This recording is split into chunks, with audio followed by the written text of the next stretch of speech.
It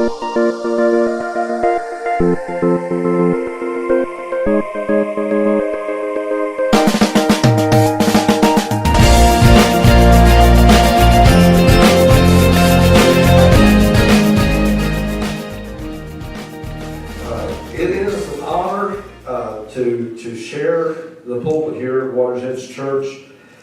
Periodically, our staff has the opportunity to preach and to bring the word, and I do that as an encouragement, as a mentor to train and equip all of our pastors to be ready in season and out of season. And it's amazing to me how God knows the calendar even better than I do. And so God has managed the calendar in a wonderful way that has Mark on schedule to come and preach this morning. So Pastor Mark, we've been praying for you as you prepared, and I know you spent time with the Word and with the Lord. So come share with us what the Lord's laid on your heart this morning. Thank you, Pastor. By the way, last time I did a sermon in a box, I got lip balm. That's not good for a lesson. But I always like to start off with a joke or two, and we're doing a love story today, so might as well have couples jokes. Did Eve ever have a date with Adam? No, just an apple. These were short jokes, so you get a couple. What excuse did Adam give his children for why he no longer lived in Eden? Your mother ate us out of house and home. You don't need to come to me later and tell me Adam ate the apple too. I know that. Okay, and finally, we're going to talk about Ruth and Boaz today. What kind of man was Boaz before he married Ruth? Anybody? Absolutely ruthless.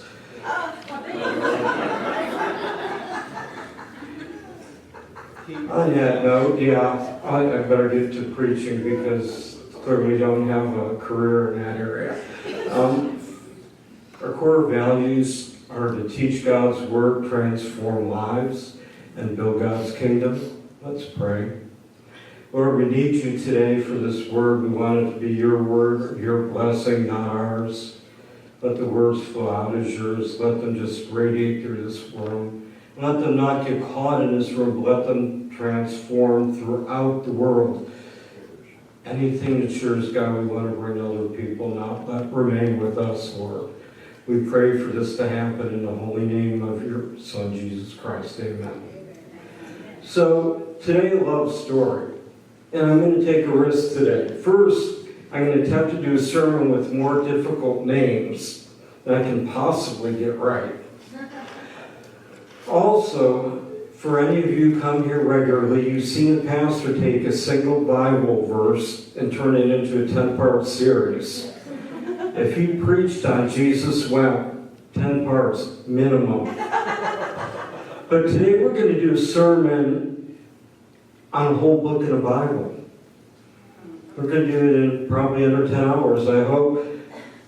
That means that you need to go back and read the story when we're done. And it is exactly that. It's a story. As much of the Bible is, it's narrative. It's just a story.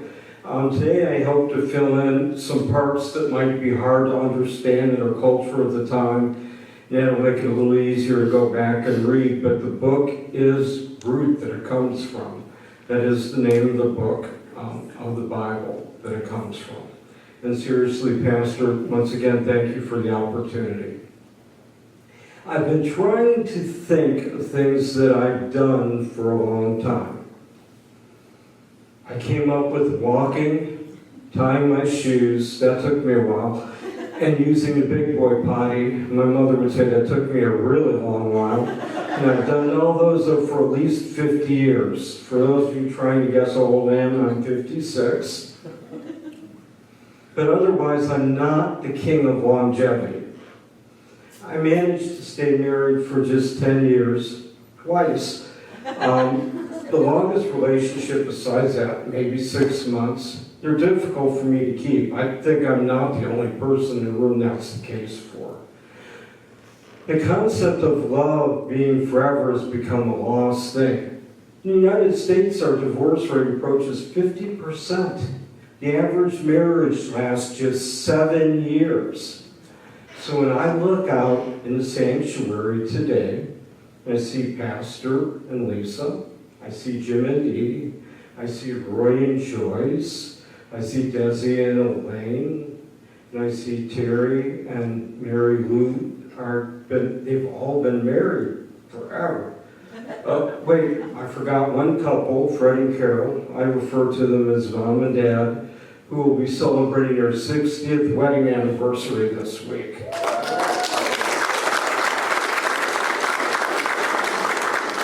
Absolutely, I can't imagine doing anything for 60 years.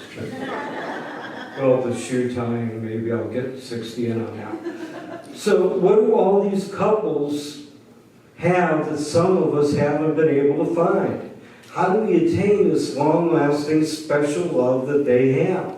First, they've been living their lives in God's kingdom, under His authority. The answers for how we should love are throughout the Bible. If you read the Bible, you can't help but see things on the topic of love. It's a word throughout the Bible. And while the scope on the subject of love is quite large, and certainly we're not going to address it all in a single sermon, there are some truths of love that are illustrated in the book of Ruth.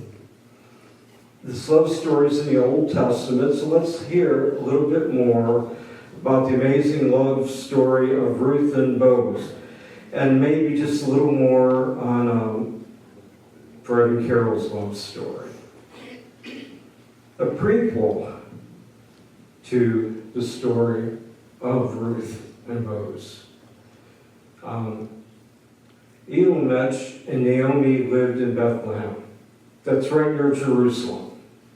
This story is occurring during the later part of a time called Judges. That was a time when everybody was for themselves. There were no kings, no central government. People who had faith in God, the Jews, were around, but there were many other religions around.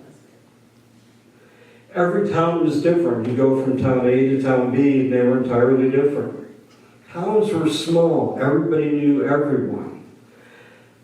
This room right now is about half the size of Bethlehem. Bethlehem had about 100 people in it.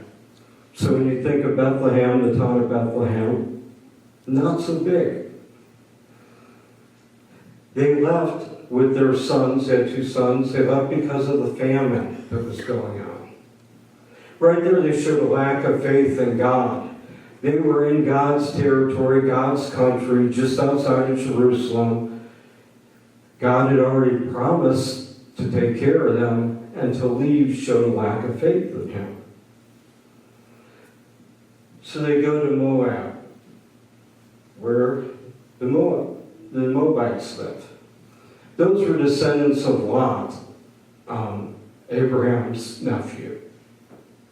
I don't know if you guys remember a place called Sodom, and there's a place called Gomorrah.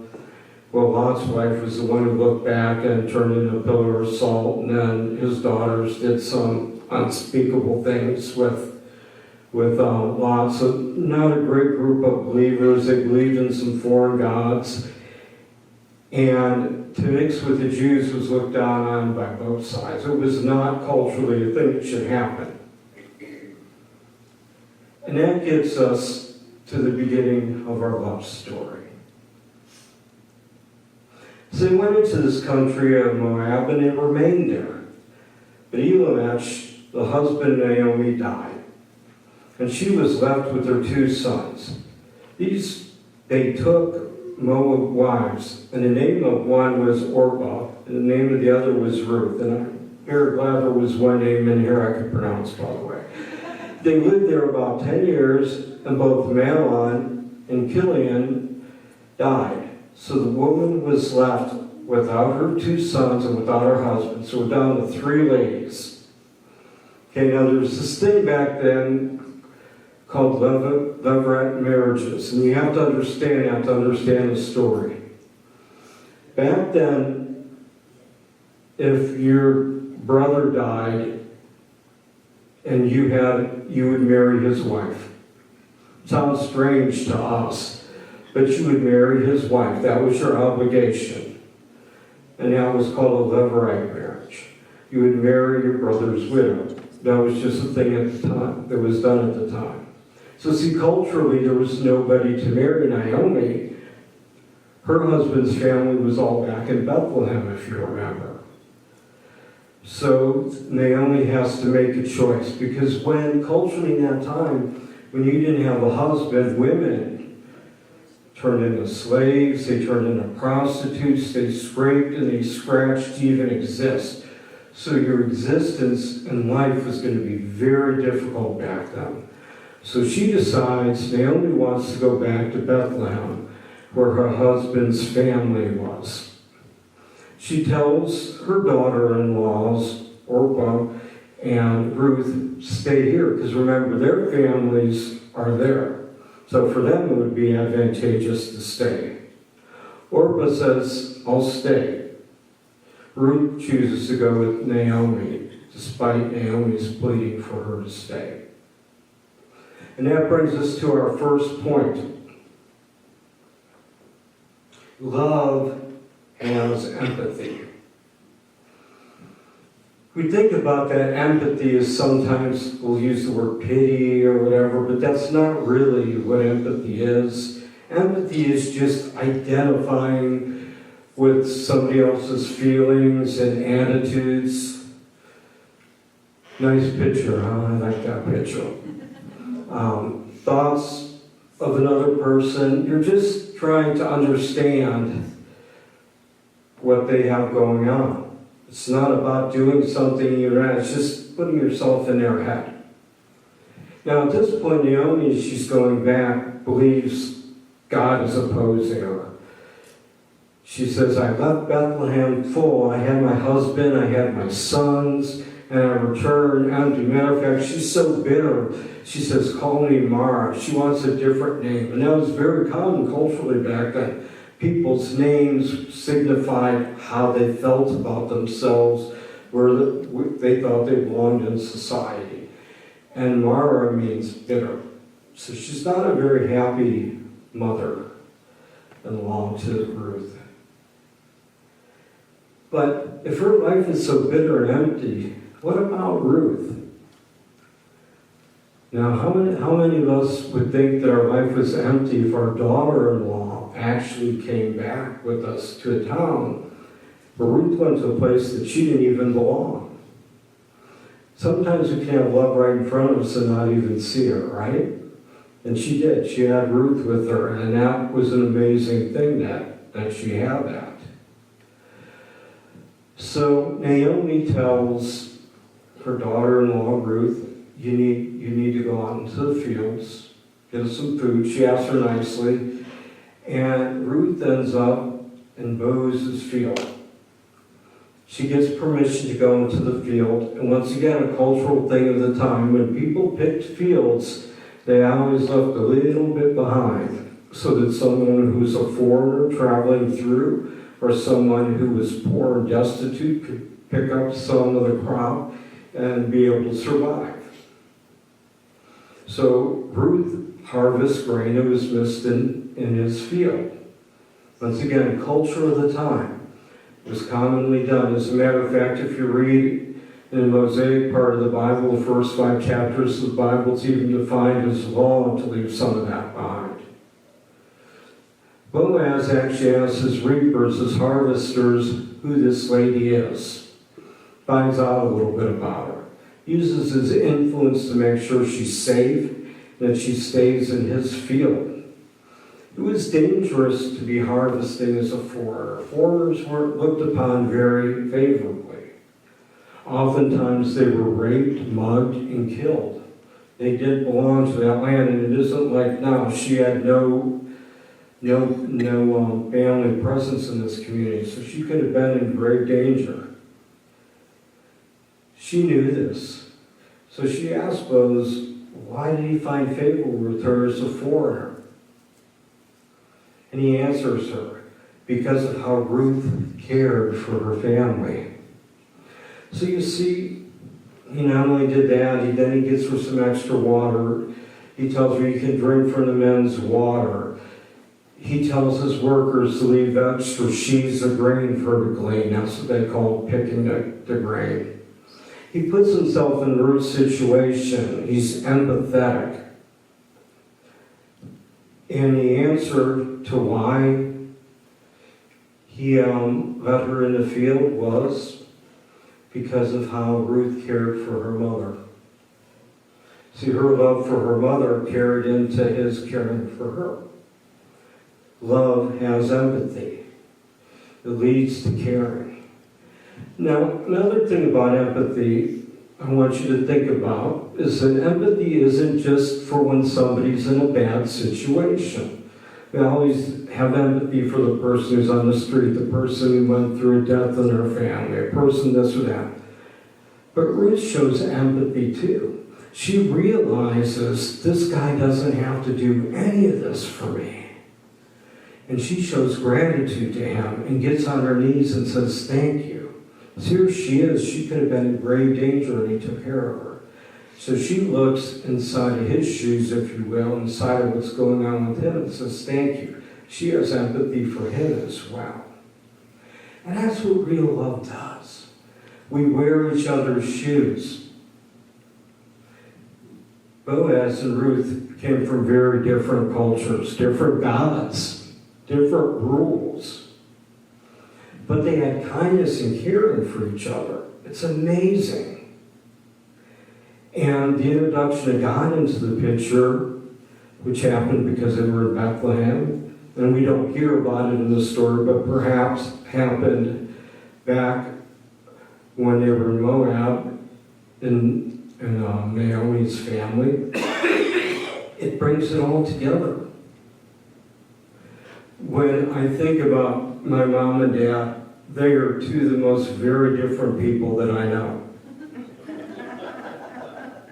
Their friends are all laughing now.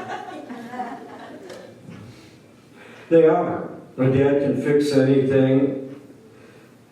The garage sale, he got that dry eraser board from. My mother typically will get a book and sit read a book while he's in there getting it. They just are different about everything, and in a positive way. But you would think, how does it work? How it works is because they spent years paying attention to each other. And there were some times a little difficult. Every couple has them. But it amazes me how two different people become one. Knowing how the other feels, and that comes from paying attention constantly over many, many years. It's a lesson I've learned by observing them, and it's one that I cherish. Now back to Ruth and Boaz, he continues. He prays over what Ruth has given up. And then he continues to have more empathy, and he provides dinner for her. I'm going to go down a rabbit hole for just a second here, but it's actually in my text, so it's a legal rabbit hole, Pastor. Real love is a verb. It's an action verb. It's more than words. It says that in James, if a brother or sister is poorly clothed and lacking in daily food, and one of you says to them, go in peace, be warm and filled, but without giving them the things that are needed for their body, what good is it? If we're talking about that for a brother or sister, what should we be doing for our spouse, our boyfriend, our girlfriend? If we aren't doing the action verb, if we aren't giving them what they need, we're failing in love. So the very next day, going back to our story, not only is she getting the leftovers in the field, Boaz instructs his men and women to leave some extra wheat behind, and she can just pick up extra sheaves of wheat, but do it in a manner that she won't be embarrassed. Once again, walk in my shoes. Don't embarrass her. Just put some extra out. You know, back to this concept of showing love. If we simply tell our spouse, our boyfriend, our girlfriend that we love them, it eventually becomes meaningless. without the action. And sometimes that action is love-related. My dad will get flowers from my mom quite frequently. Not for special occasions. Special occasion is that he loves her. You know, the love is more than that. It's watching your parents take time to hear each other's stories. My dad, sometimes for the fourth or fifth time. They're good stories, by the way. They're worth hearing many times. It's massaging your wife's calves and back every day because they hurt. It's folding laundry because it's the last thing of the household chores you can still do, but you want to make sure you're still doing something for your husband. You need to let him know you're every day. And when you have surgery, you go to the rehab center every other day, even though it kills your back, because you want to be with him. And when you can't go, you're on the phone 5 times a day like little kids talking to each other because you want to be with each other. That's what love is. So love is empathetic, but it also takes courage.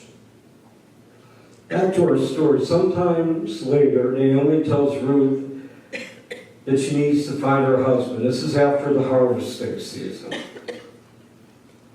She tells Ruth Boaz is from the family of Levi. She didn't know that yet.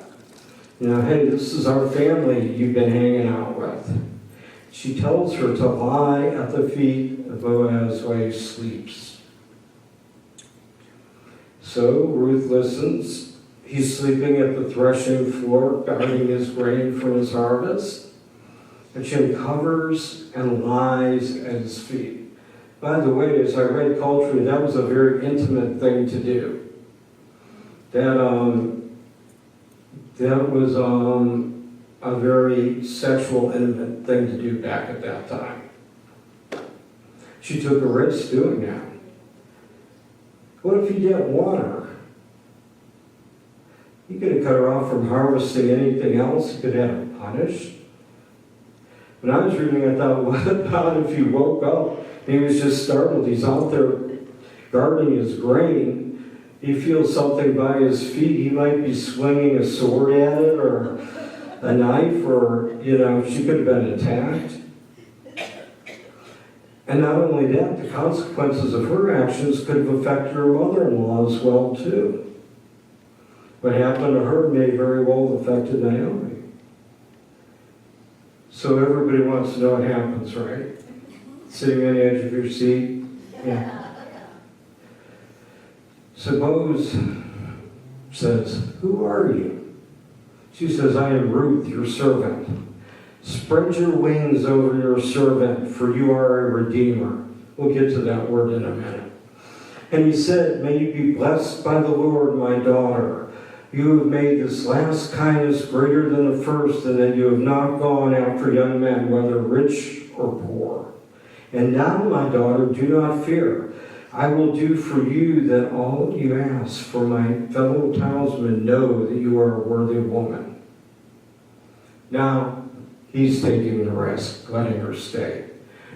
She's a poor Moab woman.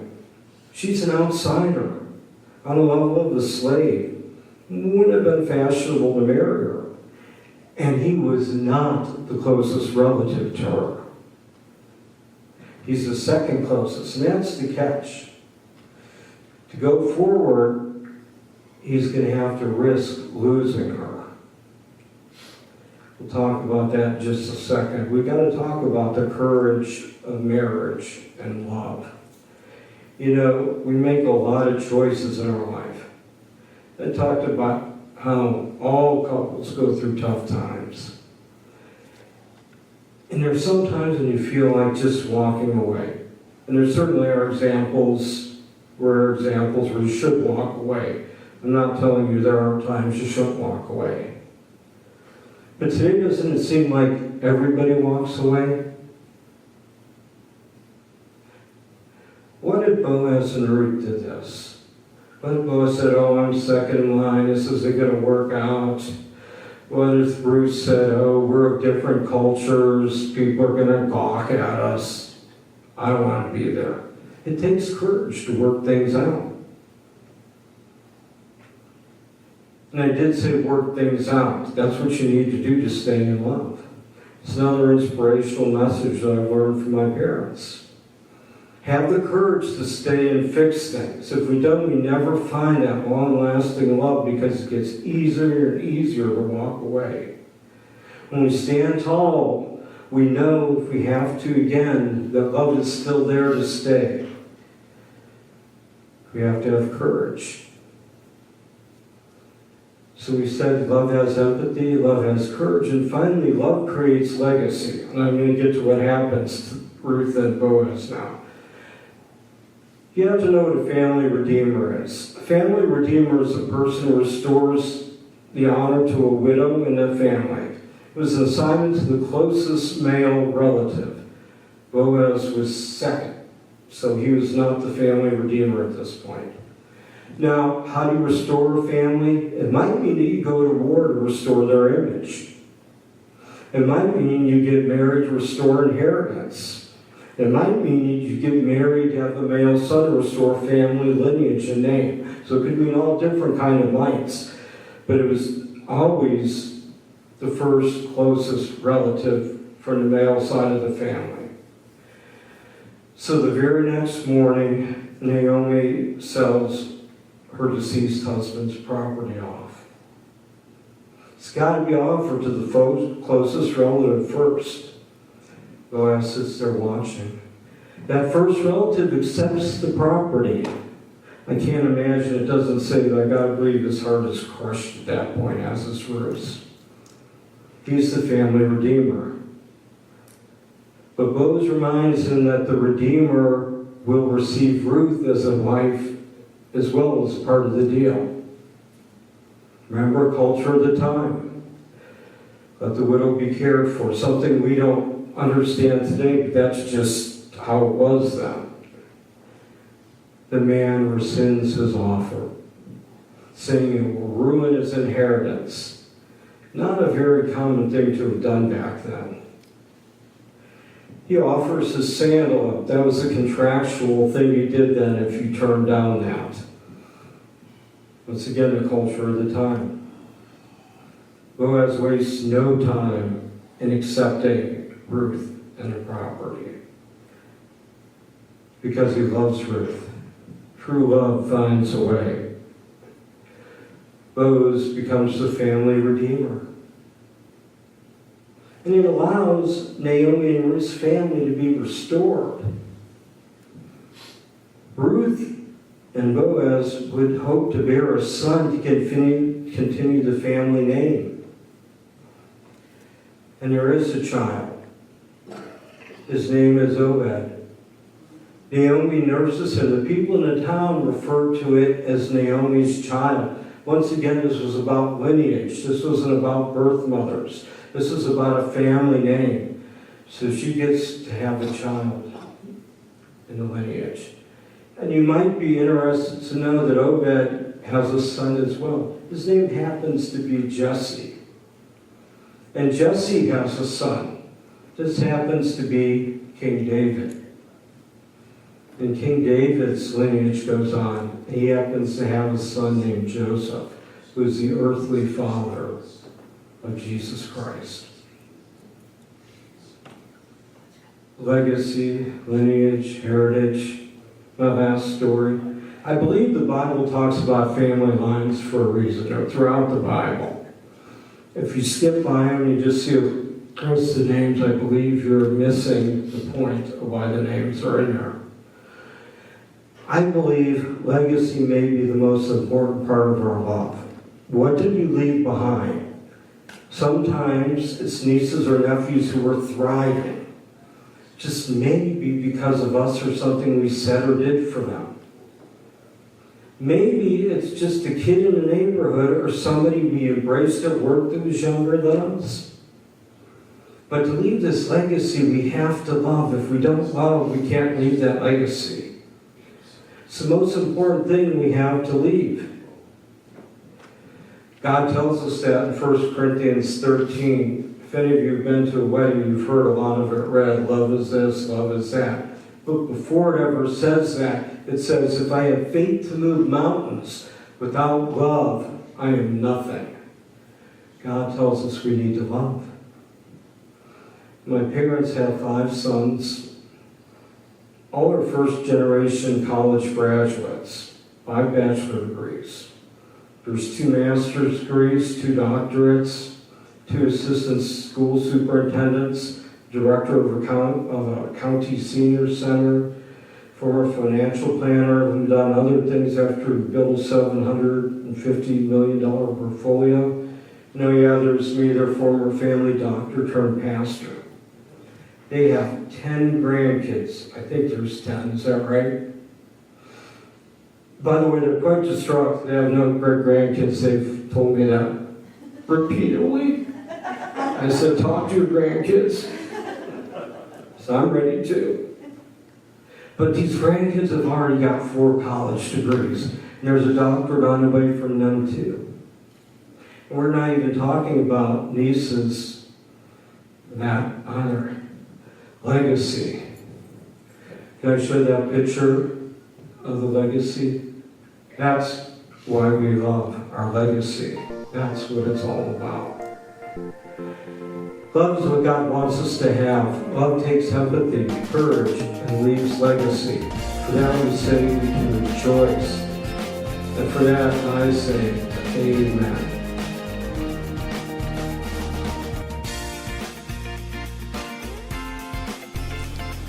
Hi, this is Pastor Don from Watershed Church here in Cape Coral, Florida. Thank you for stopping by our YouTube channel to listen in to our Sunday morning preaching services. If you want more information about us, I invite you to check out our webpage at mywatersedgechurch.com, or you can check our Facebook page. Just search for Watersedge Church, Cape Coral, Florida. Or better yet, I would love to meet you in person. We gather every Sunday morning at 10:30 for a time of inspirational worship and biblically based preaching.